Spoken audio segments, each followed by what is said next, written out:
This is going to be a long read, so I apologize in advance. I, 32, male, got married to the love of my life, Meg, 25, female, last week.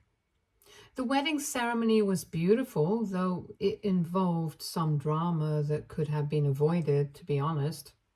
And because of what happened, my brother might be going through a divorce. Hell has descended on me, and the family is hounding me day and night, asking me to make things right. But I genuinely do not feel that I'm in the wrong, which is why I have come to you for opinions and insights. I do not share a good relationship with my brother Colin, 34, male. We used to be quite close as kids, at least as close as you would expect two brothers to be. It wasn't perfect.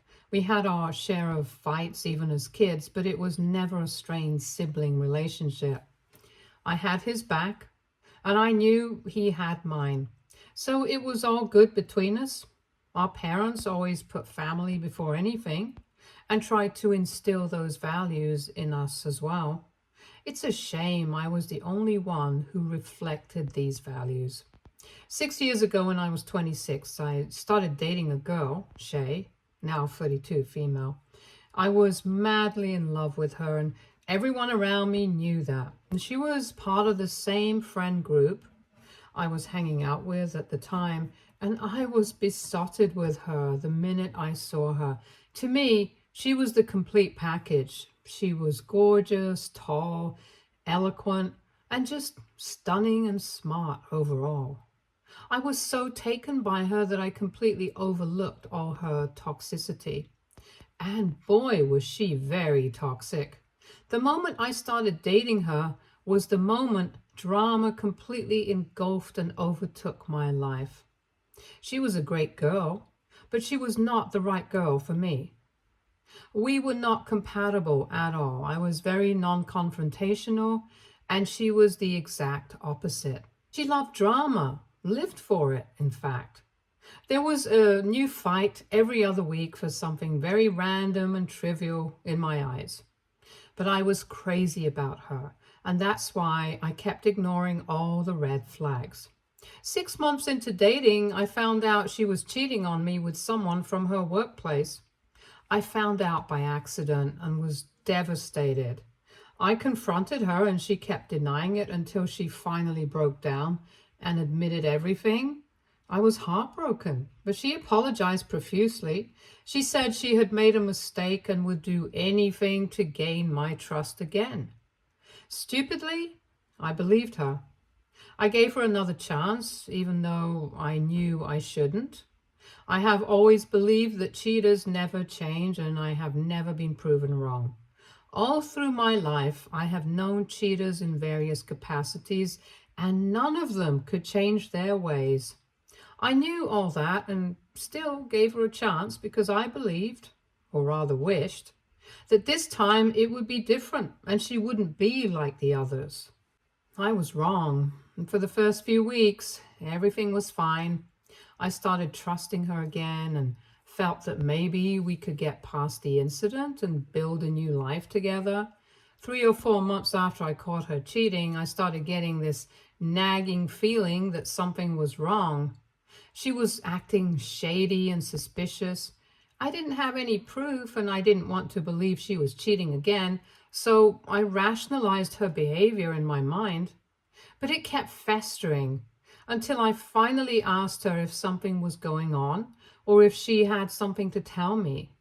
She became very defensive and said I was suspecting her for no reason, and that if I had decided never to trust her again, I should have told her so she wouldn't be wasting her time trying to earn my trust back. She basically gaslighted me into believing I was being paranoid and that nothing was wrong. I believed her. I know, I'm a moron. But I still couldn't shake the feeling something was off.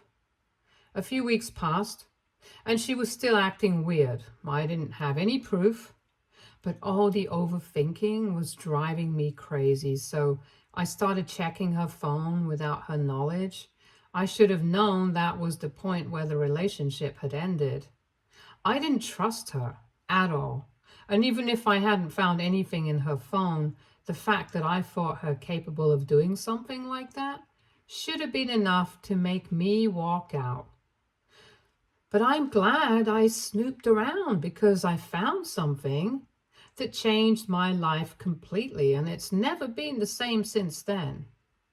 It took me a while to figure out what was happening, but when I did, it felt like someone had slapped me across the face. Basically, she was cheating on me and had been for a while, but not just with anyone. She was cheating on me with Colin.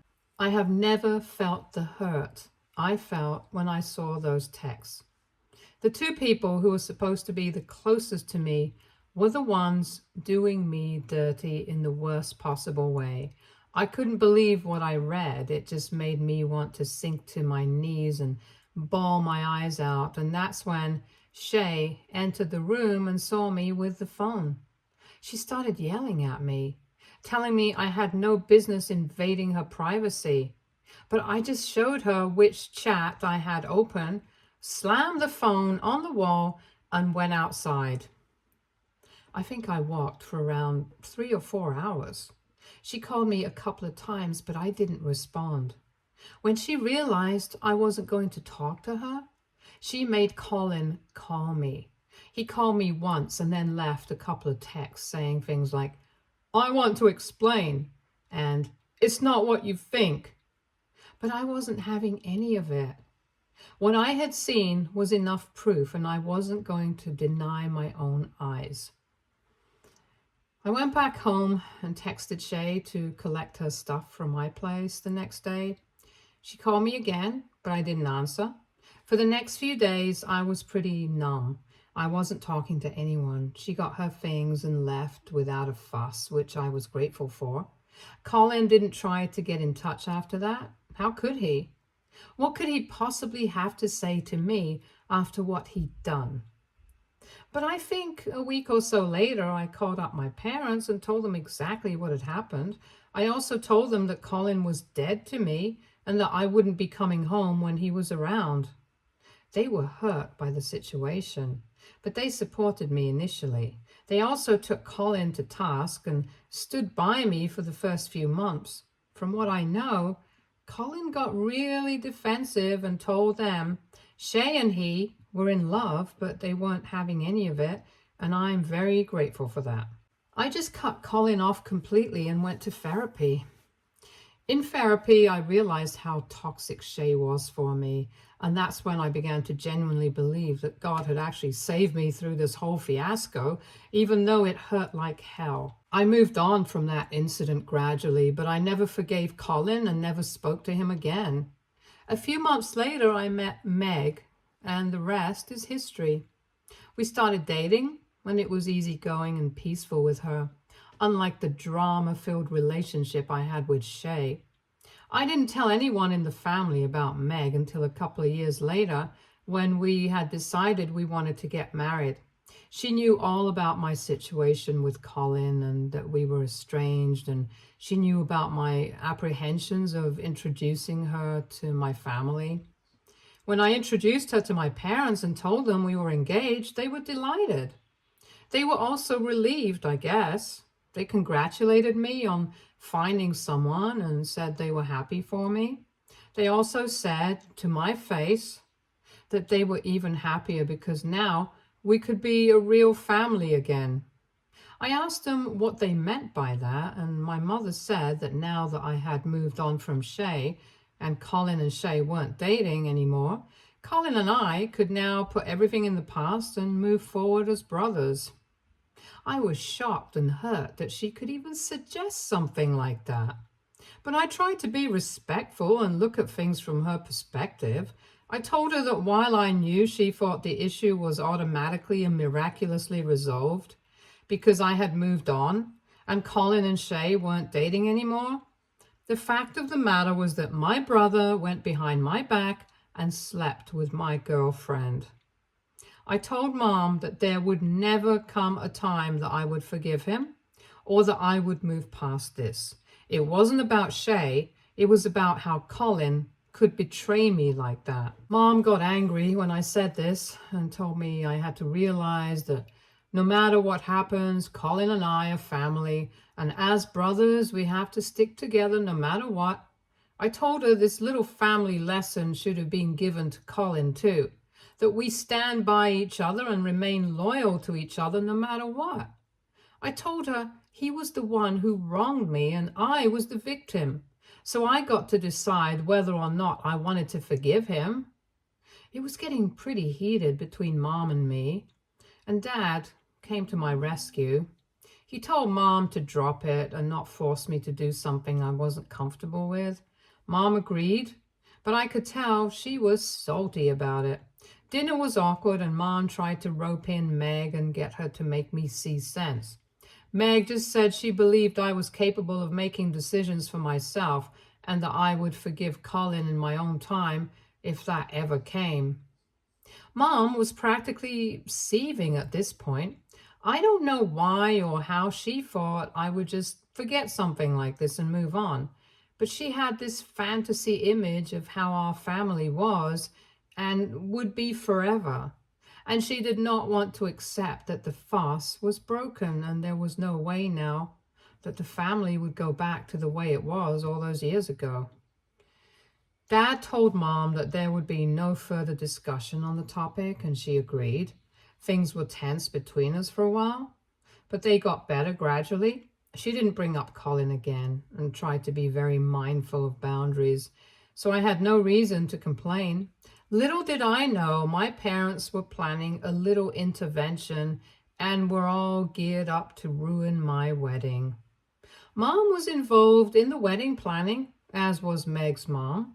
She knew how many guests were coming, the dress code, the preparations and the like, much in advance. My dad wasn't very involved in the process. Mom did nothing suspicious during the entire planning period. Colin was not mentioned even once. She even apologized to me, saying she shouldn't have pushed me so hard that day and that she had begun to believe there was a chance at reconciliation, but realized she was wrong because Colin had wronged me in the worst way possible.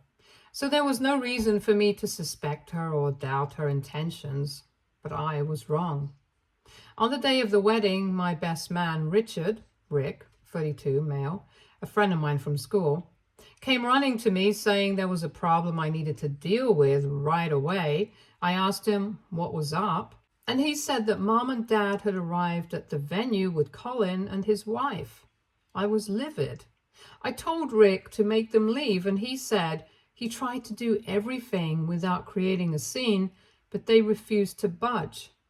He told them Colin wasn't invited and that I would be furious upon seeing him, but my mom said they're family and Colin is my real brother, unlike Rick, and I would always choose Colin over Rick.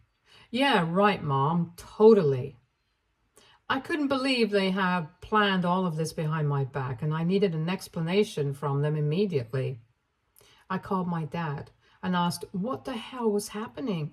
He said they didn't want the family to believe there was a rift between the two brothers, which is why they thought it was best to bring Colin and his wife along. He asked me to just put up a farce for a couple of hours. Then they would leave and pretend nothing happened. He said he knew I probably didn't anticipate this, but this was in the best interest of everyone and it wouldn't hurt me to play along for the sake of the family. I told him he had betrayed my trust just like his beloved son, especially when he knew I wanted nothing to do with Colin. He told me to stop being dramatic and suck it up for one day. I told him this: one day was my wedding day, and he had no right to ruin it. He told me no one was ruining anything and that my flair for theatrics needed to be toned down a little bit. I should have asked him why this family pretense was so important to be done during my wedding when no one bothered to do the same for Colin's wedding. I didn't even know he was married. But I was too furious to think straight, and all these ideas just popped into my head later. At the time, I was just feeling blind rage. I wanted to go over there, grab them by the collar and throw them all out. I didn't care if it would cause a scene, and I didn't care if it tarnished the family image. I just wanted them out. I couldn't think straight when Rick came to me with an idea that was much more vindictive and much less violent. He told me there was only one way to get back at everyone, and if I was okay with it, it could be done.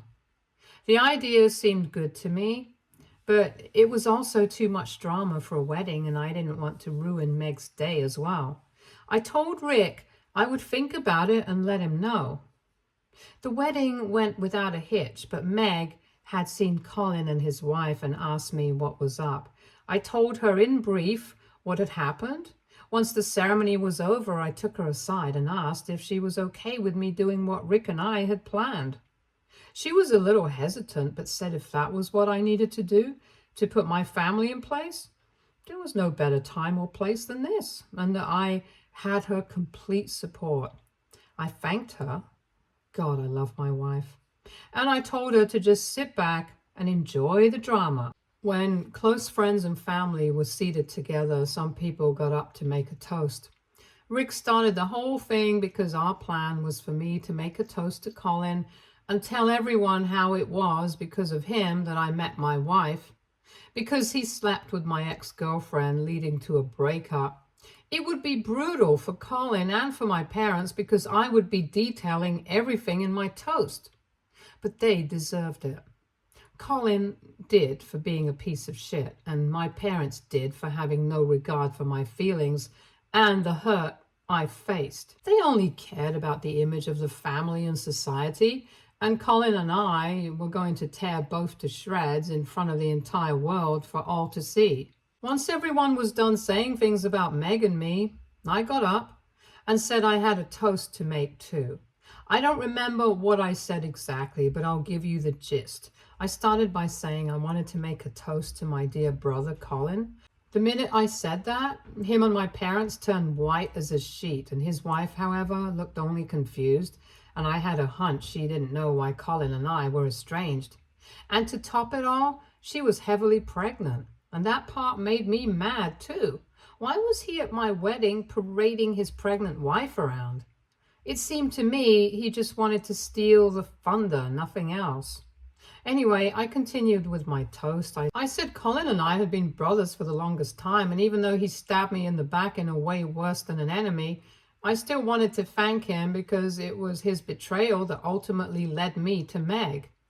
I went on to detail how I first found love as a 26-year-old man with a girl who wasn't right for me. But I was young and naive, so I overlooked all her flaws. It was only when she committed the worst act that I took the decision to leave her. And then I dropped the bomb on everyone present. I said my ex-girlfriend had cheated on me with my brother, and that was the last straw that made me break up with her, go on a journey of healing, and find my wife, Meg. I didn't spare my parents either. I said I had held a grudge against Colin for the longest time, to the point that we hadn't been in contact for 5 years, but I was glad my parents had chosen to bring him and his wife in secret, so I could finally express my gratitude to Colin for doing what he did and orchestrating the right events in my life. I know my parents were humiliating, but that's what I wanted. They had trampled over every single boundary of mine, and I was not about to let them off so easily. The gasps from the crowd were audible, and it looked as if my mother would start crying right there. There was no way to diffuse the situation. I had said it all for everyone to hear. Colin's wife, I don't even know her name, was looking at him in disbelief, and Colin couldn't look up and meet anyone's eyes. It was utterly embarrassing for him, and neither Rick nor Meg nor I did anything to make the situation less awkward. My parents were sitting there staring at the ground. Dad was twiddling his fingers, and Mom was trying her hardest to stop crying, but even her faintest sniffles were audible. The room was that quiet. I felt like I could hear my heartbeat in that eerie silence. I just sat down after my toast and started eating. Everyone was staring at Colin and my family, but nobody said anything. Finally, it was his wife who got up, apologized on his behalf, and thanked us for having them and allowing them to be a part of the celebration. And then she stormed off. I kind of felt bad for subjecting her to this humiliation for no fault of hers, but I couldn't help it. I had to take Colin and my parents to task, and it's a shame she got caught in the crossfire. My parents and my dear brother left soon after, and only then did the real fun begin. However, my parents, especially my mother, have bombarded me with texts saying I had no right to air the family's dirty laundry in public and that I had torn their dignity to shreds in front of everyone. I didn't respond because I wanted to enjoy at least some of my wedding. Mom has since then started texting Meg, and I know it's getting to her. I told Meg to block Mom, but she just keeps texting her from new numbers or messaging her from new accounts on Instagram. All this negativity is affecting Meg poorly, and I feel bad that I subjected her to this. She doesn't deserve it. She's the one who saved me, and I've dragged her down to the dumps with me. And that's just not right. I have asked Mom to stop involving Meg in the drama, but she says I was the one who involved her by causing that scene during the wedding, and now both Meg and I will have to face the repercussions of what I've done.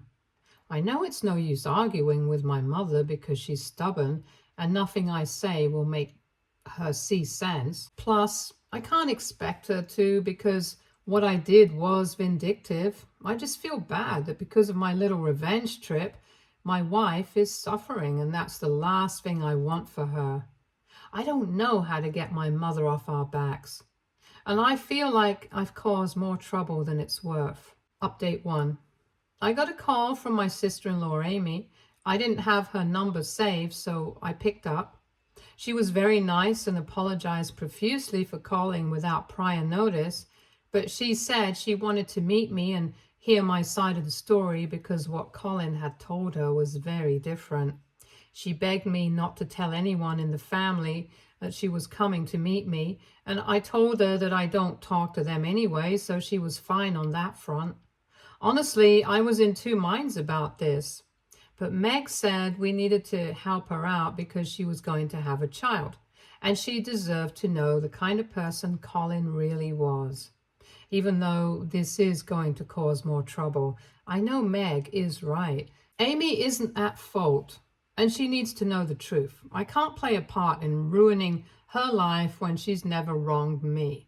I agreed to meet her, but I'm very nervous. This has spilled over far beyond what I had anticipated, and I think it's not going to end well for Colin.